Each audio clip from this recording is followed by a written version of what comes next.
बहुत से प्रश्न पूछते हैं कि भगवान से कैसे मिला जाए, भगवान तक कैसे पहुंचा जाए, भगवान को कैसे पाया जाए। तो पहले तो ये प्रश्न उठता है कि आपको भगवान को पाना है, भगवान से मिलना है, या भगवान को ढूंढना है, पकड़ना है, करना क्या है।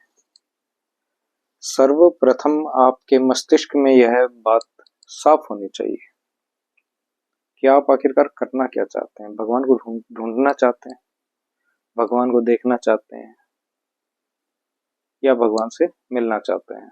कोई मीटिंग करनी है, मुलाकात करनी है, कोई रुका हुआ काम है, कोई फाइल पास करवानी होगी। हमारा लक्ष्य, मनुष्य का लक्ष्य भगवान को पाना, भगवान से मिलना या भगवान को पकड़ना नहीं, भगवान में एक हो जाना, भगवान में लीन हो जाना होना चाहिए।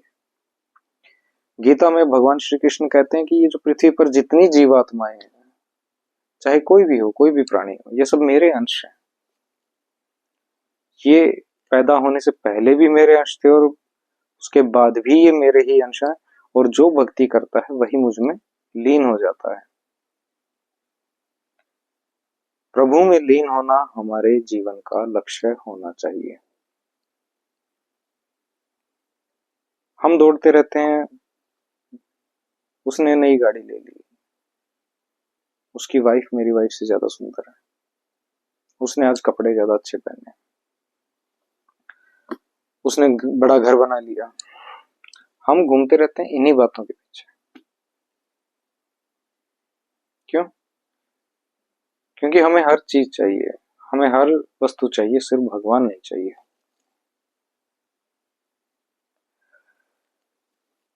और जो कोई थोड़ी बहुत भक्ति के मार्ग पे चलता है, वो कर्म कांड, झूठे आडंबरों में, झूठे रीति रिवाज में, गलत रीति रिवाज में, अंधविश्वास में, इन्हीं में रह जाता है। भगवान तक पहुंचने की जो सीढ़ी है, जो रास्ता है, वो उस रास्ते को ही अपना भगवान मान लेता है कि बस यही है जो है, इससे आगे पीछे कुछ नहीं है, बस यही मिल गया मुझे, तो सीढ़ी पकड़ के ही बैठ जाते हैं। उन्हें यही नहीं पता है कि भगवान क्या है, भगवान कैसे हैं, भगवान को क्या चाहिए। वो आ जाते हैं फिर पंडित बनने में। भगवान को पाना है तो भक्त बनो, पंडित नहीं। जो ज्यादा पंडिताई करते हैं ना, कभी भी उनको भगवान नहीं मिलते, कभी भी नहीं, वो पंडिताई में ही रह जाते हैं। वो आपके कर्म कांड करवा देंगे, पूजा पाठ करवा देंगे, आपको दो चार टोटके बता देंगे, दो चार इधर उधर के अंधविश्वास बता देंगे। मनुस्मृति में से उन्होंने पढ़ रखा है, जो कि एक स्मृति है, ग्रंथ नहीं, उसमें से उन्होंने पढ़ रखा है, वो सब आपको बता देंगे और आप अंधों की तरह, पागलों की तरह आप उसे मानने लगेंगे। भगवान के बारे में कोई बात नहीं करता। तो पंडित मत बनो, भक्त बनो। जितनी ज्यादा पंडिताई करोगे, उतने भगवान से दूर होते चले जाओगे। भगवान को सरलता चाहिए। भगवान कोई विधि विधान, कर्म कांड, रीति रिवाज, इन सब से बंधे नहीं है भाई। भगवान काम, क्रोध, लोभ, मोह, अहंकार, इन 5 अवगुणों से ऊपर है। तो जिसे ना किसी चीज का लोभ है, ना किसी चीज का मोह है, ना किसी बात का अहंकार है, ना किसी बात पर क्रोध है, तो फिर वो आपके इन रीति रिवाज, कर्म कांड, इन सब के ऊपर थोड़ी बंधे हुए हैं। भक्ति में जितनी सरलता होगी, भगवान को पाना उतना ही सरल होगा, उतना ही आसान होगा। इतिहास उठा के देख लीजिए, ज्यादा पंडिताई करने वालों को कभी भगवान ने दर्शन नहीं दिए। वो झूठ बोलते हैं, वो बात अलग है, लेकिन भगवान ने पंडिताई करने वालों को कभी दर्शन नहीं दिए। भगवान ने दर्शन दिए हैं अपने भक्तों को, और वो भक्त वो हैं जो सरल थे।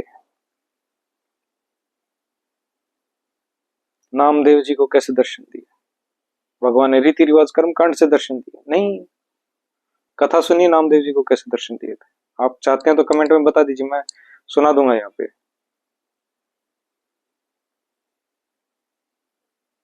मीरा को कैसे दर्शन दिए? मीरा कर्म कांड करती थी, रीति रिवाज में थी, पंडिताई करती थी। भगवान नहीं है इन कर्म कांड में। ये झूठे आडंबरों में मनुस्मृति पढ़ के अपने आप को पंडित कहने वाले इन पाखंडियों से बचिए। भगवान की भक्ति में अपना मन लगाइए, फालतू के उसमें नहीं। ऐसे जल चढ़ाना है, इस दिशा से चढ़ाना है, ऊपर से चढ़ाना है, बाएं से दाएं से, भोग इतनी देर का लगाना है, ऐसे लगाना है, वैसे लगाना है। एक कसाई त्रिकालदर्शी हो सकता है। महाभारत में एक प्रसंग है, प्रेमानंद जी महाराज ने ये कथा सुनाई भी है कि जब एक कसाई त्रिकालदर्शी हो सकता है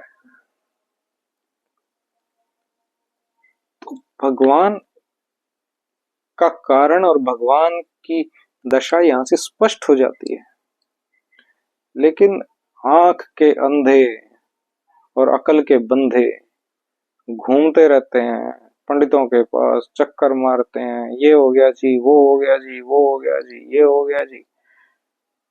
क्या क्या क्या क्या कर लोगे और क्या करते हो? कुछ नहीं रखा इन बातों में। गीता पाठ कीजिए, रामायण का पाठ कीजिए। इतने स्तोत्रम लिखे हुए हैं, इतने अष्टकम हैं, इतने मंत्र हैं। आप खुद से पढ़िए, वेद पढ़िए, पुराण पढ़िए, अपने आप सब समझ जाएंगे। किसी से जानने पहचानने की जरूरत नहीं है। गुरु लीजिए किसी अच्छे अखाड़े में जाके, किसी अच्छे साधक के पास जाके उनसे प्रार्थना कीजिए कि वो आपके गुरु बन जाएं। वो आपको मार्गदर्शन देंगे। ये झूठे पंडितों के चक्कर में क्यों पड़े हो भाई? इन्होंने ना खुद कहीं जाना, ना आपको जाने देना। जीवन निकाल दिया इन्होंने अपना एक जगह पे बैठे हुए, और आपका भी यहीं पे निकलवा देंगे। आप आज भी ऐसे ही हो, कल भी ऐसे ही मिलोगे, देख लेना। ठीक है, मिलते हैं अगले वीडियो में। तब तक के लिए जय श्री राधे कृष्ण।